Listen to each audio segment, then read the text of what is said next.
รอบฝนมาอีกแล้วนะพายุฤดูร้อนพายุลมกระโชกแรงพยากรณ์อากาศกลับมาพบกันอีกครั้งกับช่องวาตภัยอุทกภัยพยากรณ์อากาศในช่วงเย็นวันเสาร์ที่ 4 มีนาคมซึ่งในวันนี้แอดมินจะมาพยากรณ์อากาศในด้านของฝนฟ้าคะนองที่จะเข้ามาจากพายุฤดูร้อนแนวปะทะอากาศที่จะทำให้มีพายุฝนฟ้าคะนองลมกระโชกแรงลูกเห็บตกฟ้าร้องฟ้าผ่าในบางพื้นที่บริเวณภาคเหนือและมวลอากาศเย็นระลอกใหม่จะทำให้มีอากาศหนาวเย็นหรือไม่และกรมอุตุนิยมวิทยาออกประกาศเตือนฤดูร้อนในวันพรุ่งนี้และมวลอากาศเย็นจะปกคลุมต่อเนื่องในอีก10 วันล่วงหน้าจะเป็นเช่นไรกันบ้างเดี๋ยวเราจะมารับชมรับฟังข้อมูลข่าวของช่องกันนะครับจากการคาดการณ์ในช่วงนี้นะครับ 14 จนถึง 15 มีนาคม 2566 บริเวณความกดอากาศสูงหรือมวลอากาศเย็นกำลังปานกลางปกคลุมพื้นที่ประเทศไทยทางตอนบนโดยเฉพาะบริเวณพื้นที่ภาคเหนืออีสานกลางตะวันออกจึงทำให้บริเวณดังกล่าวมีอากาศเย็นลงในตอนเช้าและอากาศเย็นถึงหนาวบริเวณพื้นที่ภาคเหนือและภาคอีสานรวมถึงลมกระโชกแรงเข้ามาบางพื้นที่บริเวณพื้นที่ภาคอีสานโดยเฉพาะฝั่งตะวันออกในวันนี้ถึงวันพรุ่งนี้ 4-5 มีนาคม 2566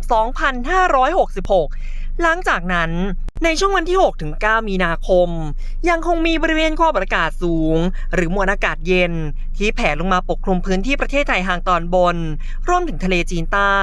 ดังนั้นจึงมีอากาศเย็นเข้ามานะครับในช่วงนี้บริเวณพื้นที่ภาคเหนืออีสานกลางตะวันออกโดยเฉพาะในช่วงเช้าหลังจากนั้นในตอนกลางวันก็จะมีอากาศอุ่นขึ้นรวมถึงมีอากาศร้อนเข้ามาในหลายพื้นที่ 10-11 มีนาคมและจะเริ่มมีพายุฝนฟ้าคะนองพายุลมกระโชกแรงและพายุลูกเห็บเข้ามาในบางพื้นที่ในช่วงเย็นของวันที่ 12 มีนาคมจนถึง 13 มีนาคม 2566 จะมีพายุฝนฟ้าคะนองพายุลมกระโชกแรงพายุลูกเห็บและจะมีฟ้าร้องฟ้าผ่าเข้ามาได้บางพื้นที่ขอให้ระวังและดูแลรักษาสุขภาพหลังจากนั้นบริเวณความกดอากาศสูงหรือมวลอากาศเย็นก็จะแผ่ลงมาปกคลุมบริเวณพื้นที่ภาคเหนือภาคอีสานดังนั้น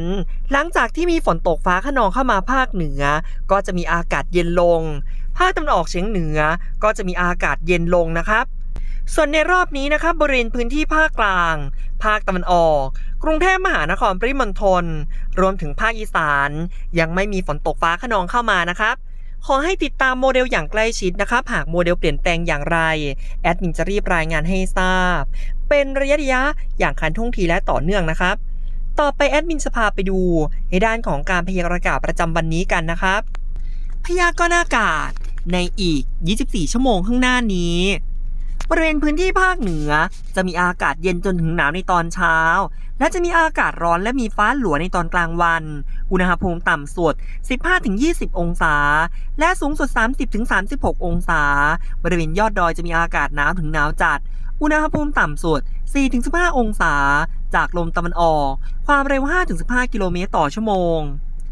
ภาคตะวันออกเฉียงเหนือจะมีอากาศเย็นถึงหนาวในตอนเช้าอุณหภูมิต่ำสุด 15-20 องศาและสูงสุด 29-33 องศาบริเวณยอดภูจะมีอากาศหนาวอุณหภูมิต่ำสุด 9-14 องศาลมตะวันออกเฉียงเหนือความเร็ว 10-25 กิโลเมตรต่อชั่วโมงซึ่งบ้านของแอดมินเองนะครับจังหวัดศรีสะเกษเมื่อช่วงเช้าที่ผ่านมาอุณหภูมิต่ำสุดอยู่ที่ 18 องศาพื้นที่ไหนอุณหภูมิเท่าไหร่กันบ้างอย่าลืมรายงานสถานการณ์แจ้งข่าวคอมเมนต์เข้ามาใต้คลิปนะครับภาคกลางจะมีอากาศเย็นในตอนเช้าอุณหภูมิต่ำสุด 19-23 องศาและสูงสุด 32-35 องศาลมตะวันออกเฉียงเหนือความเร็ว 10-20 กิโลเมตรต่อชั่วโมงภาคตะวันออกจะมีอากาศเย็นในตอนเช้าอุณหภูมิต่ำสุด 19-24 องศาและสูงสุด 31-36 องศาจากลมตะวันออกเฉียงเหนือความเร็ว 15-30 กิโลเมตรต่อชั่วโมงทะเลคลื่นต่ำกว่า 1 เมตรห่างจากฝั่งคลื่นสูง 1 เมตรกรุงเทพมหานครปริมณฑลจะมีอากาศเย็นในตอนเช้าอุณหภูมิต่ำสุด 21-25 องศาและสูงสุด 32-35 องศาจากลมตะวันออกเฉียงเหนือความเร็ว 10-20 กิโลเมตรต่อชั่วโมง ภาคใต้ฝั่งตะวันออกจะมีฝนตกฟ้าคะนองเข้ามา 30%ของพื้นที่ ส่วนมากเน้นนครศรีธรรมราช พัทลุง สงขลา ยะลา และนราธิวาส อุณหภูมิต่ำสุด 20-26 องศา สูงสุด 30-33 องศา สุราษฎร์ธานีขึ้นมา ลมตะวันออกเฉียงเหนือ ความเร็ว 15-35 กิโลเมตรต่อชั่วโมง ทะเลคลื่นสูง 1-2 เมตร บริเวณที่มีฝนคลื่นสูงมากกว่า 2 เมตร นครศรีธรรมราชลงไป ลมตะวันออกความเร็ว 20-35 กิโลเมตรต่อชั่วโมง ทะเลคลื่นสูงประมาณ 2 เมตร บริเวณที่มีฝนคลื่นสูงมากกว่า 2 เมตร ภาคใต้ฝั่งตะวันตก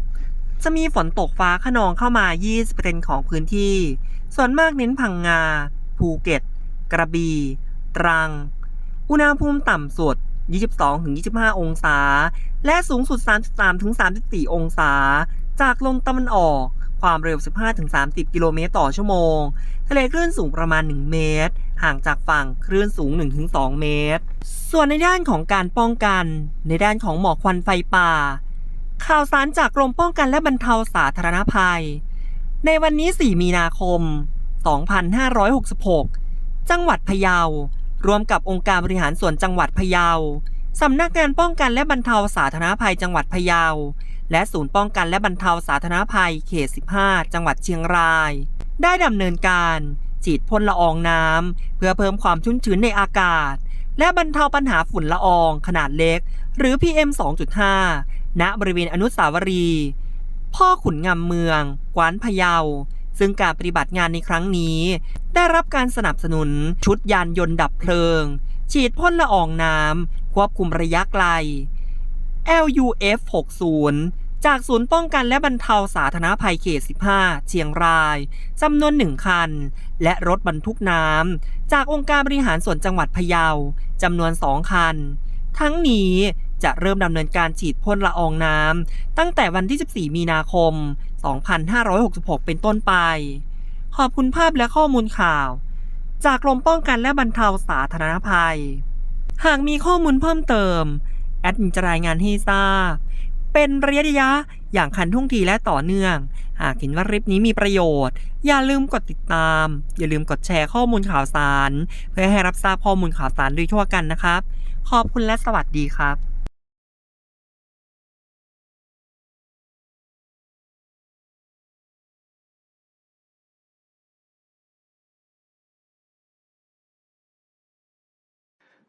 ขอให้ทุกท่านกดติดตาม